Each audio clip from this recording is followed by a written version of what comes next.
improvisation is such a broad topic and has such a broad scope as a thing, so it's hard to pinpoint it down into one word. But in terms of music, improvisation actually really isn't about the notes. And you may be wondering, whoa, no, it's all about the notes. And yes, while the notes do matter, if you're just playing a rambling mess of notes that are all out of whack, then perhaps your solos won't be sounding good and your improvisations won't be sounding good.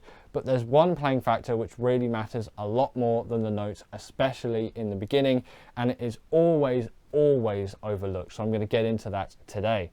Now, this main factor in this is rhythm. Rhythm plays such an instrumental part in your solos. If your solos do not have good rhythm, they do not have good structure, they do not have good phrasing, and ultimately they don't carry through the piece well. You want to pay attention to your phrases and your phrasing, and that your phrases are good and locked in, and that you've got good rhythm for your phrases. Like if you take something like this, like that's a pretty locked in phrase, and you've got to keep the rhythm there for that phrase. If you played that out of whack, it wouldn't sound good. And yes, there's a lot of notes and that is a complicated phrase, but still, the rhythm is what is important there, not the notes. If you played those notes but you didn't play them in good rhythm, it doesn't sound good. And yes, I played the wrong note at the end there, but that's besides the point. If the rhythm is bad, then the solo is bad, and no matter what the notes are, the solo is bad. So you want to focus on good rhythm first, and a good way of getting foundations of rhythm in is, working on those basic rhythms to start with, like, whole notes, and then minims, and then crotchets, and then quavers, and then sixteenths, and really getting them even, especially when it comes to sixteenths. It can be really difficult to go 1E and a 2E and a 3E and a 4E and a 1E and a 2E and a 3E and a 4E and a 1E and a 2E and a 3E and a 4E and a 1.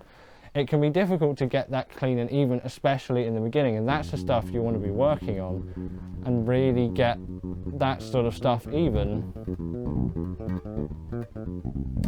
before you move it around to other notes on the bass. So just start on one note, choose any note, I don't care what note you choose, and practice those 8ths or 16ths, or even just like beat 1 to 4, 1, 2, 3, 4, 1, 2, 3, 4, 1 and 2 and 3 and 4 and 1 and 2 and 3 and 4 and 1E and a 2E and a 3E and a 4E and a 1E and a 2E and a 3E and a 4E. So you can do all of that, and I want you to practice that if you feel like you've got bad rhythm, because that's what really matters. Do it to a metronome, don't just do it with your voice just like I'm doing there. And to be honest, everyone can do with more practice like this. Don't feel like, oh, you're just a beginner and all of this stuff, all the professionals don't do. No, like professionals constantly work on getting even 16ths. They'll sit there for hours, just hours practicing even 16ths. It's the bane of any bass player, so don't worry, it's not just you, especially on those 16th notes or even 8th notes at fast speeds. And focus on one note before moving to the other notes, because it can get pretty overwhelming moving all around the fretboard in the early days if you don't have the dexterity yet and you don't have the evenness. If this hand is not doing the right thing, then you can't expect this hand, no matter how good it is, it's being fed by a hand that is not up to scratch, so you won't be able to get clean and even phrasing. And I'm just playing like just jumbled garbage right now, but this is also another exercise which you can do for practicing notes around the fretboard. But I recommend starting on one note first, because this is much more strenuous on the other hand then, and then you're practicing this hand's movement at fast speeds, but you're also still practicing your evenness, as you've got to keep it even. And then also, if you can talk at the same time, that does also help, as then you can learn to talk and play fast phrases at the same time, and it can actually be pretty difficult at times. And I often practice just holding a conversation and just playing some absolute ramble on the bass. It doesn't have to sound good, it doesn't have to necessarily be nice, it just has to be clean and consistent and have good tone. And my hand is already getting achy, so I'm going to stop it. about there, and also for your ears as well. I will stop that too, because you've probably just been hearing some bass ramble. It doesn't sound particularly good, but it's just fast rambly stuff that just goes around, and then hold conversation and make sure this finger's just doing that all the time. Doesn't stop, doesn't stop. And you know, it's not just that for solos, because there are triplets, which I usually end up just playing as hammer-ons, so knowing how to do hammer-ons is very good. If you don't know how to do a hammer-on, let's take 3rd fret on the G string. It's always easy to do hammer-ons on the G string because you don't accidentally hit any other strings. And you play a G, and then you press 5th fret, and then you pull off. So technically it's a hammer-on and pull-off. The hammer-on is the press, and then the pull-off is the pull-off.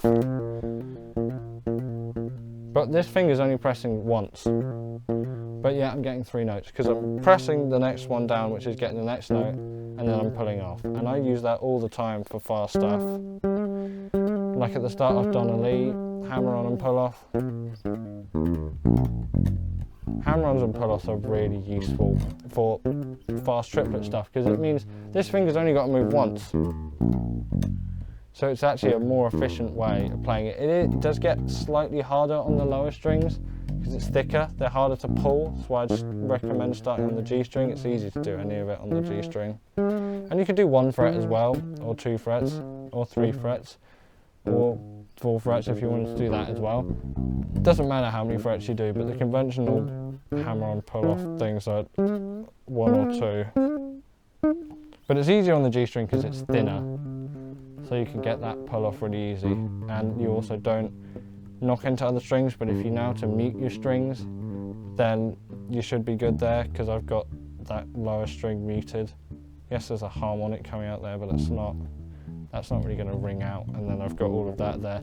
And muting does certainly play in good rhythm as well. So if you don't know how to mute, then you want some good music technique. If I haven't released the muting video yet, then I won't put a card there, but if I have, then there will be a card there, and if just look it up otherwise, because I might have also forgot to put the card there.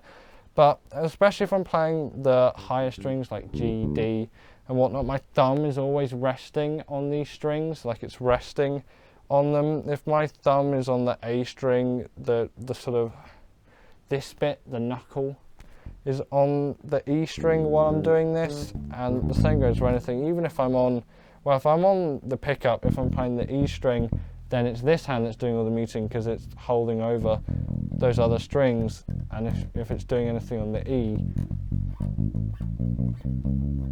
then it's going along on the E, but it's muting all the other strings as well, because I haven't got my hand out like this. Because no matter how precise you are with this hand, other strings will still ring out just by, you know, the sheer law of physics.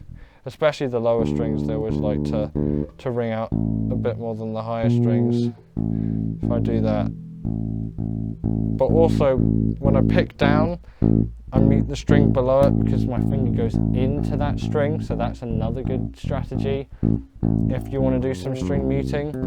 So you want to take the fleshy parts of your fingers here, and then there you go on your G, D, A strings, whatnot, and then your thumb could be for the lower strings on this hand. That tends to be how I go about doing all my string muting. And you can tell if you've got good string muting. You should always hook up to an amp. You should check that you've got good string muting, because it's harder to hear without being hooked up to an amp. So if you are hooked up to an amp, it's much easier to hear if your strings are muted or not.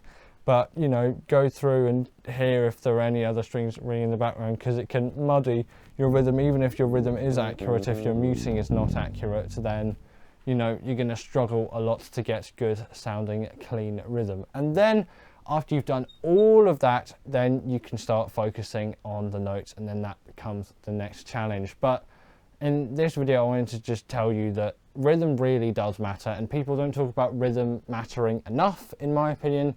So that's why in this video, I've just gone through and said, here's some ways to practice rhythm.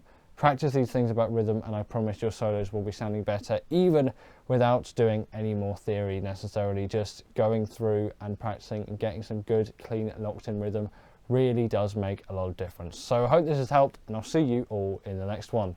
Bye.